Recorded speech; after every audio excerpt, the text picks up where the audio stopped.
Hello guys, welcome to Java tutorial series. Guys, आज इस lecture के इनसाइट हम डिस्कस करेंगे कि मल्टीथ्रेडिंग के केस में हम रन मेथड को डायरेक्टली कॉल कर सकते हैं या नहीं। गाइस, ये क्वेश्चन इंटरव्यू में बहुत सी बार पूछा गया है। इसको बेटर तरीके से समझने के लिए हम इस लेक्चर के इनसाइट आपको प्रोग्राम बनाकर समझाएंगे ताकि आप इसका आंसर अच्छे से समझ जाएं। तो प्लीज इस लेक्चर को आप लास्ट मोमेंट तक वॉच करें क्योंकि ये लेक्चर आपके लिए काफी यूजफुल साबित हो सकता है। तो चलिए इस लेक्चर को स्टार्ट करते हैं। क्या आप मेन मेथड के इनसाइड से डायरेक्टली रन नेम की मेथड को कॉल कर सकते हैं क्या? तो आपका आंसर होना चाहिए कि हाँ, कर सकते हैं। पहले मैं करके बता देता हूँ, फिर नया क्वेश्चन क्या बनेगा उसके बारे में भी डिस्कशन करेंगे। ठीक है, अभी किस तरीके से कर सकते हैं, यहाँ पर मैंने टेस्ट नेम की क्लास बनाई है और उसमें मैंने थ्रेड नेम की क्लास को इनहेरिट किया है और रन नेम की मेथड को ओवरराइड किया है। अब ओवरराइड किया है मैंने यहाँ पर, लेकिन ओवरराइडिंग का जो प्रोसेस होता है उसमें जो कॉन्सेप्ट होता है वो अलग कॉन्सेप्ट होता है कॉल करने वाला। अभी केवल एक प्रोसेस बनाया मैंने, लेकिन इसको एग्जीक्यूट नहीं किया है। तो मैं यहाँ पर कह रहा हूँ कि मैंने रन नेम की मेथड को ओवरराइड किया है यहाँ के कॉन्सेप्ट के अकॉर्डिंग। तो यहाँ रन नेम की मेथड को मैंने ओवरराइड कर दिया, मैसेज प्रिंट करवा दिया टेस्ट रन मेथड। ओके, लेकिन मैं चाहता हूँ कि डायरेक्टली रन नेम की मेथड को कॉल करूँ। तो ये एक सिंपल तरीका है।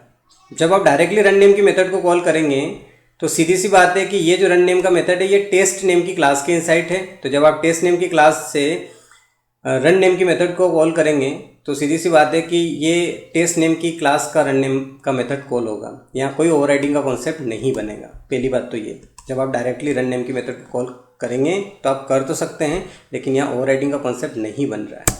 पहली चीज़ ये। और दूसरी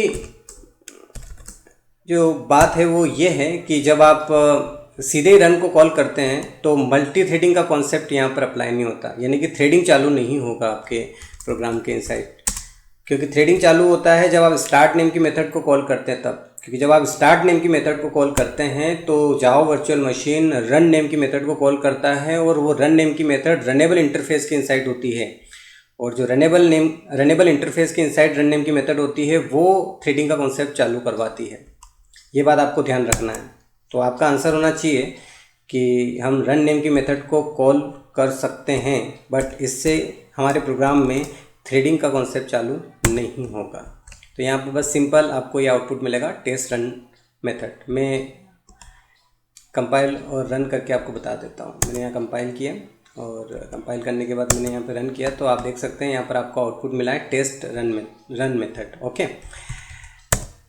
अब यहाँ थ्रेडिंग का कॉन्सेप्ट चालू नहीं हुआ। थ्रेडिंग के कॉन्सेप्ट में होता क्या है कि आप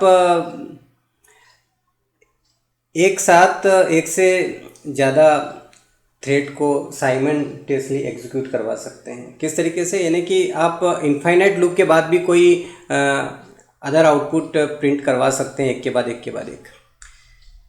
तो यहाँ पर इस तरह का कोई एग्जांपल बनाकर देख लेते हैं कि क्या वाकई में ऐसा हो पा रहा है कि नहीं। तो मैं यहाँ एक इनफाइनाइट लूप लगा रहा हूँ ताकि आपको और बेटर तरीके से समझ में आए कि यहाँ पर थ्रेडिंग का कॉन्सेप्ट चालू नहीं हुआ है। तो यहाँ पर आप देख सकते हैं मैंने इनफाइनाइट लूप लगा दिया है यहाँ पर। अब इनफाइनाइट लूप का जो प्रोसेस होता है वो ये होता है कि जब तक एक लूप कंप्लीट नहीं होगा दूसरे वाले का नंबर कैसे आएगा। तो मैं यहाँ पर एक मैसेज और प्रिंट करवा रहा हूँ, तो इसका नंबर तो कभी आएगा ही नहीं। आप देख पा रहे हैं यहाँ पर मैं एक मैसेज और प्रिंट करवा रहा हूँ और यहाँ पर मैंने मैसेज प्रिंट करवाया मेन रन मेथड। थोड़ा इसको स्लो रखेंगे तो ज़्यादा बेटर तरीके से आपको समझ में आएगा। तो मैं वेटिंग में डाल देता हूँ इसको, और वेटिंग में डालने के लिए मैं यहाँ पर स्लिप नेम की मेथड का यूज़ करूँगा।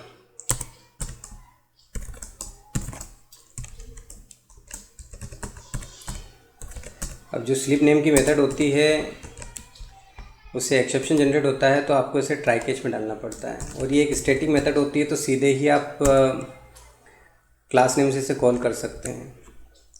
तो ये थ्रेड नेम की क्लास के इनसाइड एक स्टैटिक मेथड होती है, तो आप सीधे इसे क्लास नेम से कॉल कर पा रहे हैं।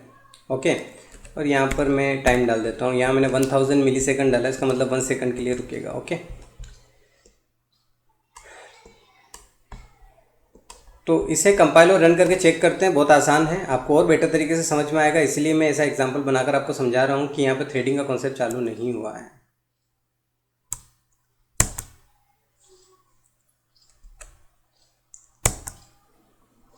तो आप देख सकते हैं यहाँ पर test run method, test run method, test run method, ये इनफाइनाइट टाइम तक ये चलता ही रहेगा। और कभी भी यहाँ पर आप देख सकते हैं मेन रन मेथड नहीं चलेगा, इसका नंबर ही नहीं आएगा कभी।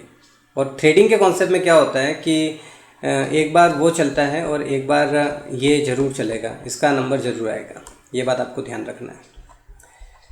तो यहाँ पर ऐसा बिल्कुल भी नहीं हो पा रहा है। तो ये कॉन्सेप्ट केवल जब आप स्टार्ट नेम की मेथड को कॉल करेंगे तभी हो पाएगा। डायरेक्ट आप रन को कॉल करेंगे तो ऐसा कभी भी नहीं हो पाएगा। ये आपको आंसर देना है सटीक। ओके, तो इस लेक्चर के इनसाइट हमने इस इंटरव्यू क्वेश्चन के बारे में डिस्कशन किया विद एग्जांपल। आई होप कि आपको लेक्चर बहुत अच्छे से समझ में आया होगा। मिलते हैं नेक्स्ट लेक्चर में, तब तक के लिए बाय बाय।